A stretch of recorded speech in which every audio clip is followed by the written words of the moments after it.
When we were starting out, I told Raquel the one cardinal rule in this nasty business we go so. There's 3 T's in entertainment.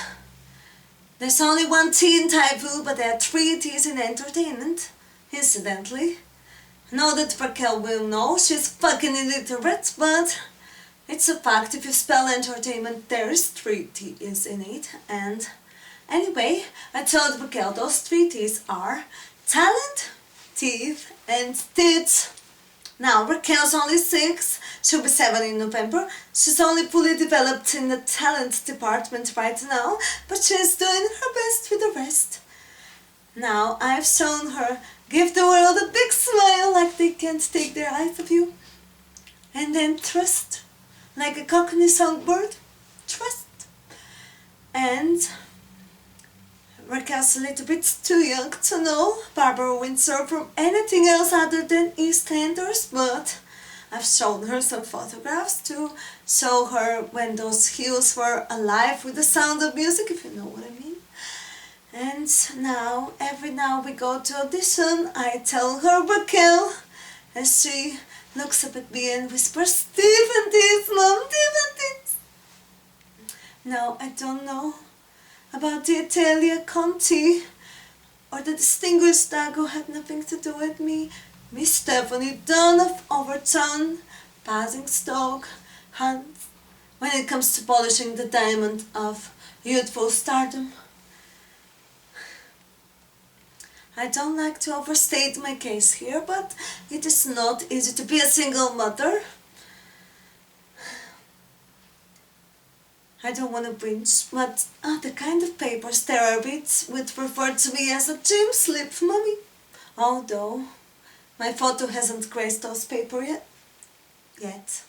And if I kept on the gym slip on a little tighter, I wouldn't have ended up wheeling little Miss R on her prom at the Isles, a super drug on a Saturday night, instead of doing something a little more appropriate for a woman of my age. I was 19 when I hit her. She's 6 now. That means what? 6 years on my own. I have no family to speak of. Lend a hand in raising her. As for the gentleman in question, I think he is considered himself anonymous sperm donation conducted under slightly less hygienic circumstances than usual. I say to Raquel, with me and your dart, that's what I call her daddy now, I call him Dart, like the faceless dark word of evil from Star Wars. With me and your dart, it was panda bear sex, because panda eats, shoots and leaves. Get it? For God forbid that Dart would ever send a brass for parting of child support or a gift certificate for Topshop or a couple of Max Factor pink misty lip glosses, anything that a girl of Raquel age might possibly appreciate. The silence from that man is deafening. To be honest, I don't know where he is now, as initially I met him on a holiday at Coachella Sea, and the address I had for him in this country is probably out of date. I don't let the stress of being a single mother become a stress per se. If you take my meaning, Raquel and I are friends. Really, that's what I tell her, Raquel. Think of me as your best friend. So every now and then I need a date for the cinema. It will be me and Raquel giggling over popcorn, watching Guy Ritchie's Snatch at the ABC Basingstoke cinemas. She naturally has her own ideas of having fun, so if she wants me to hang upside down of a broom cupboard playing Bat Babies, I'm perfectly happy to play Bat Babies. She doesn't have a father, I don't have a husband, but what does that matter when we're bonded? Sisters are doing it for themselves. And we often read the latest issue of More magazine together. I make sure I have the money to maintain her subscription. This leads to some rather complicated, arcane mommy-daughter conversations every now and then when the new issues is at the post, but I don't want Raquel to be shielded from the truth in any way. I believe knowledge is power, and with a little education, Raquel could improve herself vastly. And let's face it, smart girls get more. And in my case, stupid girls get more than they bargained for. And what it comes down to is money, right? So, I think we were watching Crufts on the telly when I thought, child rearing as it is, you just have to be firm and communicate in one syllable commands. Not that Raquel is anything like dog-like, but child stars, the only difference between the prize poodle and Bonnie Langford is the length of the ringlets. So, with a little discipline, I could put Raquel's natural outgoingness and maturity into good use. She needs to keep focus. I want her to be the best she can be. So, before I knew it, I was off and running. Once I found out Raquel's fee for Panto was well in excess of equity minimum. When you consider playing 10 shows a week and playing at 90% and chaperone fees on top, well, I thought, that's a fuck of a lot for a game of jolly buggers. So, that's more than I earn as a periodicals liaison officer at the Central Basingstoke Public Library, so I packed up my cubicle and left my job at the CVPL, quit my job to become Raquel's manager and agent. Now I took Raquel's money that she left her and invested in 2 weeks of business media management course, and then I'm going to invest the rest in our relocation to Collierswood, because if Raquel wants to be a star, we can't stay here. I mean, put it this way, darling, there's no branch of the grocery club in Basingstoke, is there? So now I'm so energized. You don't know how happy I am. I'm teaching Raquel to sing, to dance, and even some fencing on the side. I finally feel like a mother.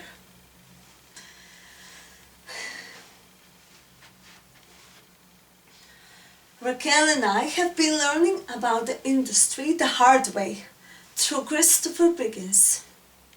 That was after, with a minimum coaching for me. Raquel, she is a natural. Got cast as the littlest sibling darling in Peter Pan. Now, at the Basingstoke Amview, and it postponed our move to Collierswood for Panto season. I hate to tear the scales of your eyes, but although Christopher have been on A Bloody Claudius, and he has portrayed the camp but lovable Mr. Painter on Rent a Ghost, and although he's a close confidant to the ageless man trap and Hollywood icon John Collins, he's also a right shit.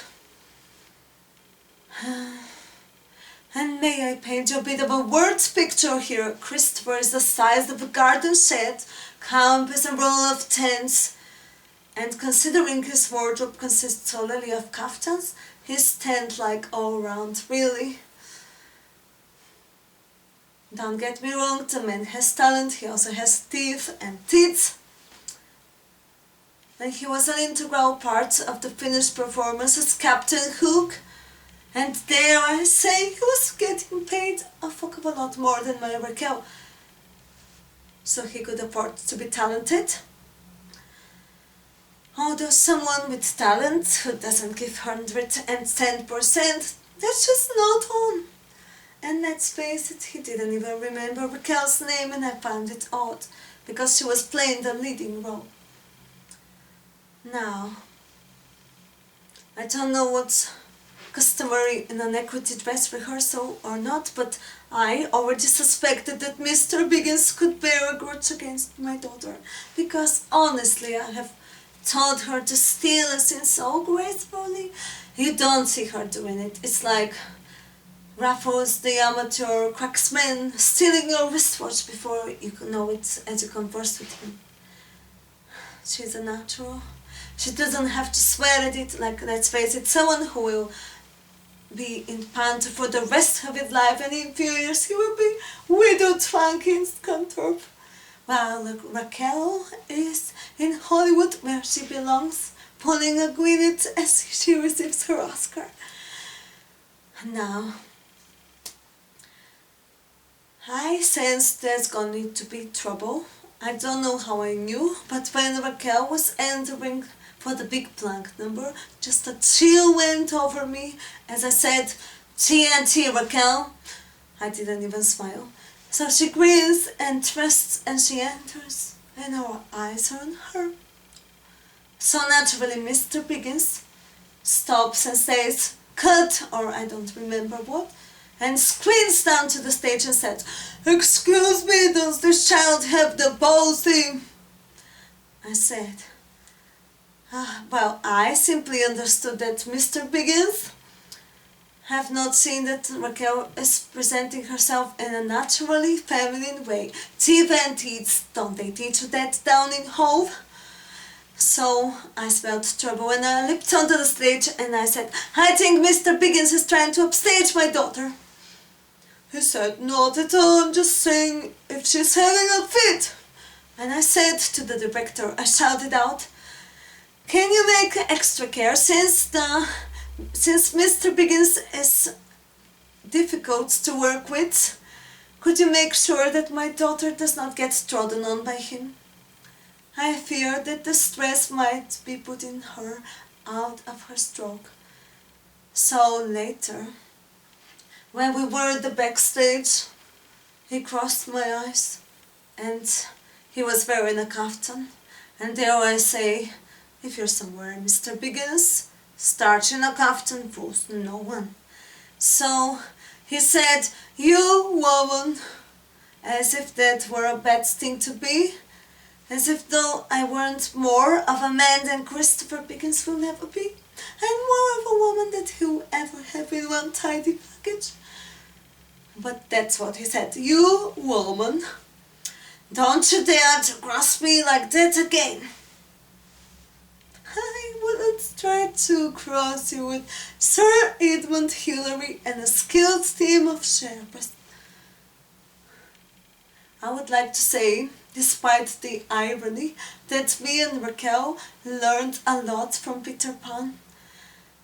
Raquel learned to hold her own against the best in the business, and I learned that you certainly don't have an affair with the lighting designer. He might not have even been the designer. I purely struck a friendship with him by chance. It was the easiest place to watch the show, and he was charming and younger, and an Asian version of Lee Dawson. So, after some intimacies have taken place, I could make sure that Raquel had a brighter spotlight than Biggins at all times and places. For the rest of the run, I had some impression that he had influence on casting. Still, it's a virtue in itself to establish a good working relationship with the stage crew. That's what giving 110% is all about.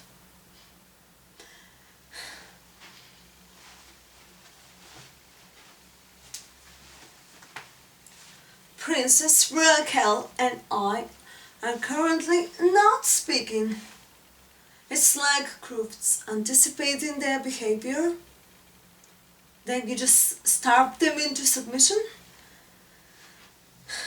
I don't know what little Miss R had to eat today, but there's no food in the house, and as far as I'm concerned, I'm going on my thought to Angus Steakhouse. I don't feel guilty. Give that girl an inch and she takes a mile. You could say she's spoiled, but if I have spoiled her, that's only because it's part of the plan. Now, see, I take Raquel to these places, they're too la-di-da for us really, but I'm only hoping to give her the taste so she can become, she can crawl her way up to just taste some hot hors d'oeuvres with some A-list celebs. I have spent evenings describing to Raquel what canapes are and trying to make them sound explosively toothsome and enticing. She'll be much more eager performer when she has to crawl her way up and sing for her supper, essentially. I guess that's the way international drug dealers operate. Anyway, not long before an audition, I took her to the Savoy Hotel. It was really very elegant. More cakes than I ever seen in my life. And they had a lovely cocktail pianist. And as we were taking our seats, oh, they had a blonde, anorexic woman in some loose sequined dress playing some wistful, jazzy, light versions of Millennium and Crocodile Rock. But when we were taking our seats, my eyes stare into the eyes of Bruce's sports seat. At this point, I staggered myself backwards, clutching my fanny as I was gonna piss myself, and I whispered to Raquel, "It's Brucey." She wasn't interested. It's not like I fritter away the money she's earning, but let's face it, if you let it sit in the bank, it takes the edge off, doesn't it? So, I just want her to acquire the taste for it. And lately, she's been so gloomy. I don't know what's got into her. It must be overwork. Only I maintain a far more punishing schedule than she does. I'm responsible for every appointment, every meet and greet, every audition that she ruins for us, refusing to sparkle. Now, it'll be in the morning when I'll take her for her first audition of the day, and she will be already in the bad mood. She will bullocks at the audition. But today was unforgivable, really. They're changing casts in Lima's, right? So it would be slightly easier if she had signed with a better known theatrical agent, but I feel she's the kind of talent that I don't want to be hidden under a bushel, so why piece away that extra 10%? So I don't know, you don't know how I fought for the audition. For an old war horse like Limas, they don't want someone like me to demand an audition, but I did. And I taught Raquel into poignant choreography. She sings, "There is a castle in the cloud." You know the show, you know Raquel. What does she be perfect? So, I tell her, make them fucking weep. I want you to torture them, stick them with pins. I don't want there to be a dry seat when you're through. I gave her a Chinese burn and I pushed her onto the stage. So she is spellbinding.